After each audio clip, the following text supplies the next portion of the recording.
Hey YouTube friends, enjoyers of outdoor good times. Today we're going to be talking about the cold steel trench hawk. It's an interesting weapon, multi-use tool, and we're going to be getting into a little bit more hand-to-hand combat tools going forward. We're still going to talk about the firearms and the rifles, but one of the things that I just don't really hear a lot of people talk about in the prepared citizen and the Minutemen and the guerrilla space or whatever you want to call it is hand-to-hand combat, actual hand-to-hand martial arts. So we're going to be focusing on that and some of its weapons and some content that we're going to be creating here, starting with the cold steel trench hawk, which has a really cool history of development and use. Of course, it's based off the Vietnam tomahawk, which we're going to talk about a little bit here in a minute. But why something like this? Well, one, of course, it is an axe type weapon. So it has the front blade and the beard on it, which can be used for survival, can be used for hand-to-hand combat, for fighting, can be used for processing trees, as a machete type thing. It might not be the best use. There might be better tools, but it can be used for that. The rear has this breaching spike, which has a little bit of an edge on it, but it has a very devastating point on it. And so there's a lot of uses for this thing. It's got a polymer handle, which can be replaced. There's replacements available. So, and then I do train with this extensively for hand-to-hand combat. How, you might ask? Well, I use a trainer, and I train in Filipino martial arts, which is considered one of the only extant current survival hand-to-hand combat systems, still with maximum efficacy in the modern era.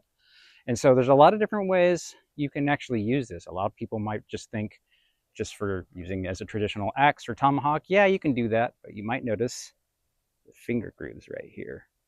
So when we train in Filipino martial arts, of course, there's a lot of sneaky moves, a lot of hand-to-hand combat techniques and tactics that we use, and choking up on it. You can see there's finger grooves there. There's all kinds of different ways that my teachers have taught me. Somebody comes up and swings a sword, a bat, or a machete. I'm looking at you, England, Britain. Somebody comes up and apart from just defending yourself and being able to like hook limbs and doing all kinds of fancy stuff like that, you can choke up on it. And one of the techniques that we learn, and this is going to seem a little extreme, but we're talking about hand-to-hand combat, is when people swing up on you, get up in pocket, choke up, then getting up close. And basically, there's all kinds of moves where you go up, where you flay the muscle from the flesh, flay the skin from the bone, cut large segments of the muscle mass off the body. From a standpoint of hand-to-hand combat and war, you can imagine the psychological tear of seeing your muscle being flayed away from your body, which is something we do learn in Filipino martial arts. It sounds violent, but that's war, especially the history of war pre-firearms. Now, I know a lot of my Americans, they don't talk about hand-to-hand combat a lot. And again, like I said, I think that's because it's hard. It requires training. It's not something that's really going to come intuitive. A lot of humans are intuitively able to block a lot of things, but that's basically the extent of it. With this, there's all kinds of devastating ways that you can remove material from the human body. Think about a bullet, goes on one straight trajectory, makes a hole, or a blade can swing every which way. That's biblical, by the way. So we're going to take this trench hawk, we're going to put it down on the table, we're going to look at some details, the history, development of its use, and then we'll go from there. So cold steel trench hawk. All right, here you can get a little bit better look at it. So I'm going to go ahead and take off the sheet. This is one of their Secure X designs. I think it's a pretty interesting design where the beard, the front blade just kind of rotates off, and then you can pull the back off, kind of articulates accordingly. So we'll set that aside, and you can check it out here up close. It's a pretty gnarly design. Now, you might have noticed earlier that I said I train to fight with these, which I do several times a week. Not necessarily just the trench hawk, knives, swords, sticks. We're equal opportunity users of weapons around here, but of course I wouldn't train in the dojo with the actual trench hawk. That's what the trainer is for. So here's the trainer. The trainer pretty much uses the same handle, polymer handle, as the real one. So we train with this safely. Of course, there's a little bit of a weight difference, but that's just the nature of trainers versus real implements. Regarding the size, we'll give you some dimensions here in a second, but you can tell up against the Glock 19, it's a good comparison, I think. And so using an actual tape measure, you can see that it is 19 inches in length. Handle itself is just slightly under, about 18 and a quarter. Overall blade length is around 9 inches. And of course, the trainer has the same dimensions. The Cold Steel Trench Hawk was developed as a modern tactical tomahawk designed specifically for multi-role combat and breaching and extreme throwing abuse. Now, I don't throw my weapons. I don't consider this a ballistic weapon. You could, but my fighting philosophy is to throw away your tomahawk, is to throw away your weapon. I prefer not to. I can see some instances where you could. The Trench Hawk is designed to be done so, but I just don't throw my weapons if I can help it. So this, of course, was introduced under the leadership of Cold Steel's founder and martial artist, Lindsey Thompson. And that's one thing that a lot of fighters and martial artists really did appreciate about Cold Steel, that it was founded by an actual martial artist. We won't go into the sale of Cold Steel and the subsequent perception of the drop in quality, but overall, I still appreciate Cold Steel and the weapons and blades they make. So its creation marked a major design evolution for the company. It's shifting away from traditional wood-handled historical replicas towards a high-impact synthetic tactical tools. So the conceptual inspiration for the design of the Trench Hawk was directly inspired by historical close-quarters combat weaponry, particularly the brutal trench fighting tools of World War I. The American Frontier Tactical Tomahawk, which was used in World War I, was the inspiration for this.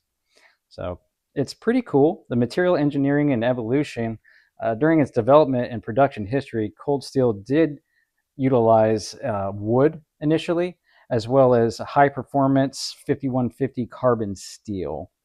Eventually, it was swapped out for 1055 high-carbon steel, and then the wood, of course, was eventually replaced by these polymer handles, which, although are a fitting upgrade from the wood, which does break and crack accordingly, these, of course, can break as well, which is why there's replacements available at pretty low cost, in my opinion.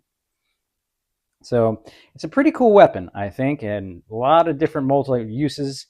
The original design, the Vietnam Tomahawk, was designed by a guy named Peter Lagana, who was a veteran of the World Wars. He wanted to design it for the Vietnam soldiers, of course, and so it went into production in the late 60s from the American Tomahawk Company. Of course, we're talking about the original Vietnam Tomahawk, not the Cold Steel. But that was the original inspiration for the Cold Steel Trench Hawk.